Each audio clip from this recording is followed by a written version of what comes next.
Bueno, vamos a hablar sobre el ecosistema de las islas, que también se les conoce como archipiélagos, arrecifes, cuerpos o sistemas insulares, entre otros nombres. Son ecosistemas terrestres aislados por el mar, que representa una barrera para muchas especies y presentan condiciones especiales que ha provocado que sean laboratorios de evolución, convirtiéndose en pequeños almacenes de biodiversidad. Suelen contar con ecosistemas únicos y en muchas de ellas encontramos endemismos. ¿Y qué son los endemismos? Son especies exclusivas que no podemos encontrar en otro punto del planeta. Bueno, y ahora, dependiendo de su origen, varía el tipo de isla. Tenemos las islas continentales, que se encuentran conectadas al continente por medio de la plataforma continental. Después están las islas volcánicas, que como lo dice su nombre, se forman por actividad volcánica del fondo oceánico. Después se encuentran las islas coralinas, que se forman por la acumulación de esqueletos de corales primitivos que fueron creciendo de plataformas submarinas no muy profundos hasta la superficie. Y por último están las islas sedimentarias, que se forman por la acumulación de arena, grava y lodo. Arrastrados por la corriente, los sedimentos son depositados poco a poco formando extensiones de tierra. Y bueno, algunas de las islas más conocidas son la isla de Pascua en Chile, Bora Bora de la Polinesia Francesa, Bali en Indonesia, Maui en Hawái, Santorini en Grecia, Mallorca en España, Maldivas, entre otras. Y México no se queda atrás, tiene una gran diversidad de islas como lo son Holbox, Isla Mujeres, Cozumel, Arrecife, Alacranes y más. Y bueno, también por otro lado, el número de especies de una isla depende de la cantidad que lleguen a esta y los procesos de especialización y extinción que se produzcan en la misma. Eso está determinado por el tamaño de la isla, la distancia al continente y la presencia o no de islas intermediadas. En la isla del sureste ibérico se produce condiciones ecológicas muy duras que determinan las especies que se pueden encontrar. Tienen que ser especies que aguanten pues ese tipo de temperaturas, ese tipo de condiciones, son más extremas, entonces son animales que se adaptan. Factores abióticos y bióticos. Los factores bióticos de una isla llegan a ser simples. Entre la fauna terrestre se distinguen las siguientes especies, tales como mamíferos, aves y especies marinas. Si se observan su apartado terrestre podemos notar que es escaso en cuanto a su fauna, pero donde llega a ser más completo es en un ecosistema marino. A continuación daré un breve ejemplo sobre estos factores bióticos. Los productores son los que encontramos como las algas, macroalgas, así también como el fitoplancton, y una diversidad de especies terrestres tales como cactus, arbustos, praderas, entre otros. Los consumidores son las especies que, como la iguana marina o reptiles o variedad de peces, consumen crustáceos y entre otros. El siguiente tipo de consumidores tenemos a los leones marinos, mantarrayas o cualquier especie que se alimente de especies o crustáceos. Los depredadores como ejemplo podemos tomar el tiburón de Galápagos y el gavilán, que se alimentan de crías de tortuga, pequeños roedores, moluscos y entre otros. Y finalmente los descomponedores, que son los hongos, insectos, bacterias que consumen los restos de organismos muertos. Tomando como ejemplo la isla de Salas y Gómez, que cuenta con un ecosistema por medio en cuanto a las islas, podemos notar que sus factores abióticos constan de lo siguiente. Su clima. La isla de Salas tiene un clima tropical con temperaturas cálidas y alta humedad. La temperatura promedio es de 22 grados Celsius. Su suelo de la isla de Gómez es pobre, en nutrientes y materia orgánica. Esto se debe a que la isla está hecha de roca volcánica que no es muy fértil. Agua. No hay ríos ni lagos en la isla de Gómez, la única fuente de agua dulce es la lluvia. Viento. La isla de Gómez se puede encontrar en el medio del Océano Pacífico, por lo que está expuesta a fuertes vientos que pueden causar erosión y daño a plantas y árboles dentro de este ecosistema. Para un mayor ejemplo de redes tróficas que existen en las islas, tenemos dos grandes ejemplos. El primero siendo las Islas Galápagos en Ecuador y uno más conocido por el público, las Islas de Pascua en Chile. Empezando por las Islas Galápagos, que cabe destacar que son archipiélagos, o sea que son un conjunto de islas que se encuentran agrupadas en una superficie marítima, por lo que sus organismos no varían demasiado. Pero bueno, como podemos observar en las flechas, que por cierto, estas van en orden de la dirección de flujo de energía y nutrientes de sus organismos, que es algo que explicaré en un momentito más. En este caso, tenemos como organismos productores a las algas de rocas y sus corales. De estas algas se pasa la energía a las iguanas marinas, que a su vez sirven de alimento para el halcón de Galápagos, que como podemos observar, también se alimentan de las lagartijas de lava, que se alimentan de escarabajos y semillas. Pero igual podemos notar que las lagartijas de lava igual sirven como alimento y pasan su energía hacia el búho orejicorto. En el caso de las Islas de Pascua, tenemos que el primer flujo de energía que se transfiere son las algas, restos orgánicos y carroña. La carroña la podemos definir como la carne podrida o los desechos, que por tema de seguridad no lo vamos a poner de manera visualmente directa, pero se puede lograr entender con el dibujo. Esto sirve como alimento para la Panoleiros pascuensis, o mejor conocida como las langostas. Estas sirven como alimento para los peces invertebrados como lo es el pez atún y el pez loro. La energía del pez atún va hacia el tiburón gris e incluso puede llegar hacia el tiburón tigre. Para concluir finalmente, tenemos que toda esta red finaliza en el momento en el que las lombrices de tierra y los crustáceos isópodos reciclan los nutrientes y la energía del ecosistema. Ahora toca hablar de los flujos de energía en las islas, y para esto vamos a reutilizar algunos de los elementos que tocan el tema anterior.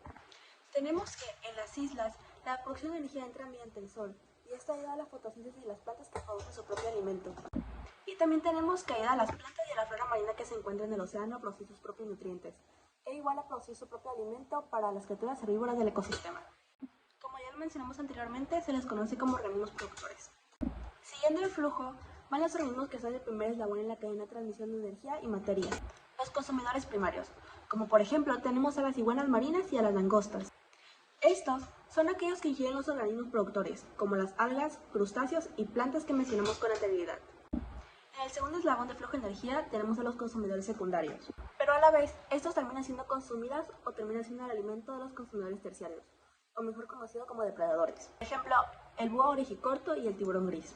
Estos ejemplos se encuentran en la parte superior de la cadena alimentaria y se alimentan de los consumidores secundarios, ya que ayudan a mantener un equilibrio en el ecosistema y ayudan a regular las poblaciones de alguna que otra especie. Bueno, les hablaré sobre los ciclos bioquímicos.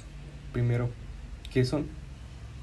Pues son procesos que involucran el movimiento y la transformación de los elementos que son esenciales como el carbono, el nitrógeno y el fósforo, y también hay otros, que a través de diferentes componentes del ecosistema, incluyendo la atmósfera, la biota, el suelo y el agua.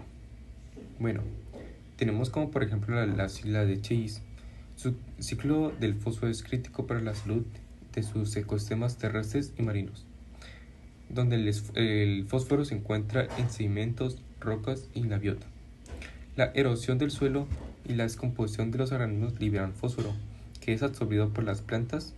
Sin embargo, el turismo y la agricultura pueden aumentar la escorrentía del fósforo, hacia que están yendo hacia los océanos y provocando que la masa del agua reciba un aporte muy elevado de los nutrientes inorgánicos, principalmente que está por el nitrógeno y fósforo, afectando la biodiversidad marina.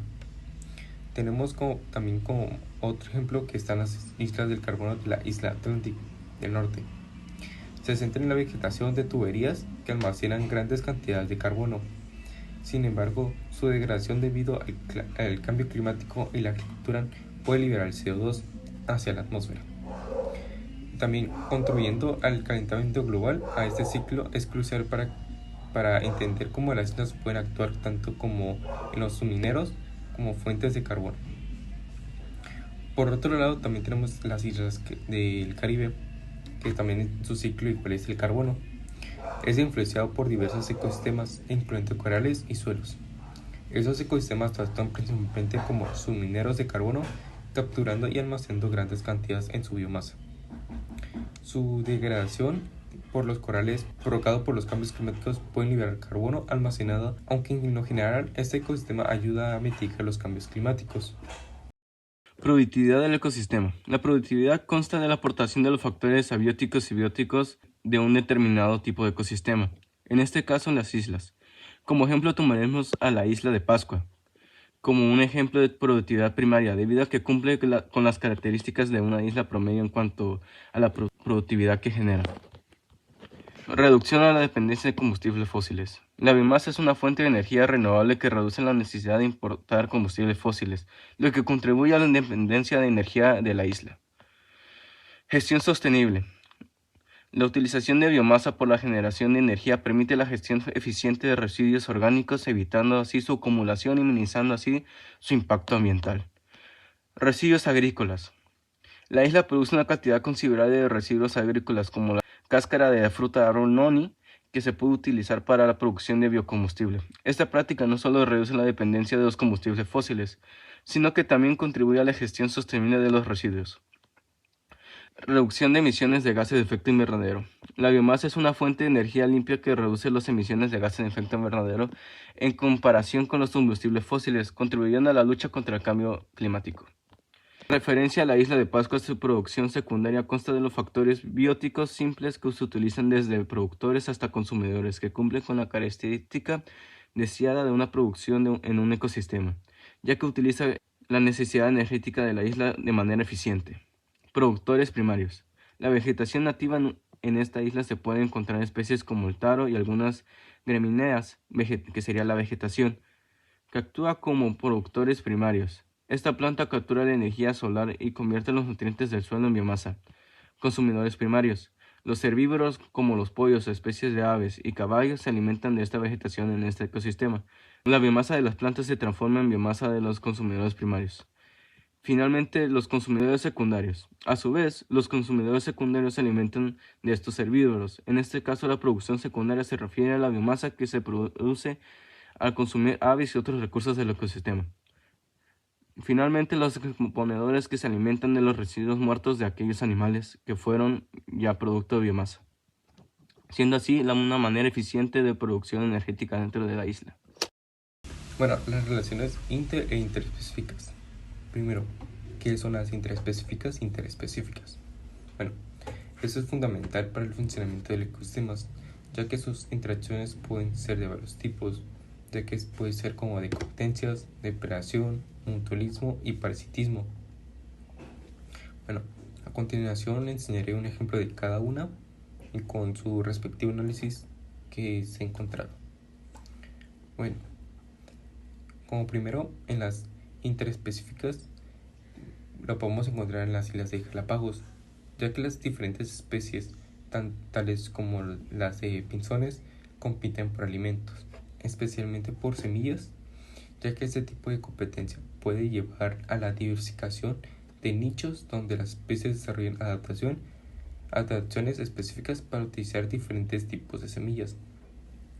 Y en las relaciones interespecíficas que están en la isla de Seychelles, las tortugas marinas y las plantas de Nueva Zelanda tienen una relación mutualista, donde las tortugas contribuyen a la dispersión de semillas mientras se alimentan de plantas, facilitando la regeneración de los manglares, facilitando la generación de los manglares, que a su vez proporciona hábitat y protección a las tortugas marinas. Su análisis primero. En las interacciones interespecíficas, como la competencia y el comportamiento social, son cruciales para la evolución y adaptación a las especies en las islas. Y en las interespecíficas son las que incluye el mutualismo y la depredación, ya que eso es fundamental para la dinámica de los ecosistemas isleños. Y bueno, para finalizar el video tenemos el impacto humano y la conservación del ecosistema.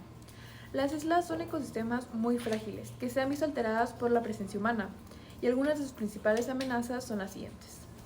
Construcciones o destrucción del hábitat, ya que las islas son zonas especialmente atractivas para ocupaciones turísticas. Sobreexplotación de recursos, debido a que las islas son pequeños espacios con recursos reducidos. El uso público descontrolado, que puede tener como consecuencia la destrucción del fondo marino, expoliación de patrimonio natural, pisoteo de suelos y flora, abandono de basuras, quemas incontroladas, etc. Bueno, también está la introducción de especies exóticas invasoras. Las especies presentes en las islas se han desarrollado en condiciones de aislamiento. Se han adaptado a las duras condiciones que se encuentran ahí, pero no a la competición o depredación.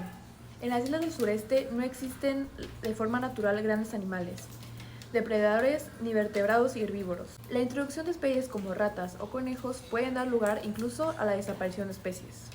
Bueno, y para combatir estas amenazas y preservar un equilibrio en el ecosistema, primero se debe informar y dar a conocer tanto el problema, las consecuencias y cómo se puede contribuir a mejorar la situación. Para ello, se pueden llevar a cabo charlas informativas, actividades de estudio de la biodiversidad, actividades divulgativas y para entrar en acción, hacer limpiezas en las islas. Y bueno, pues espero que este video haya sido informativo, hayan podido aprender algo nuevo sobre las islas. Y pues eso es todo. Gracias.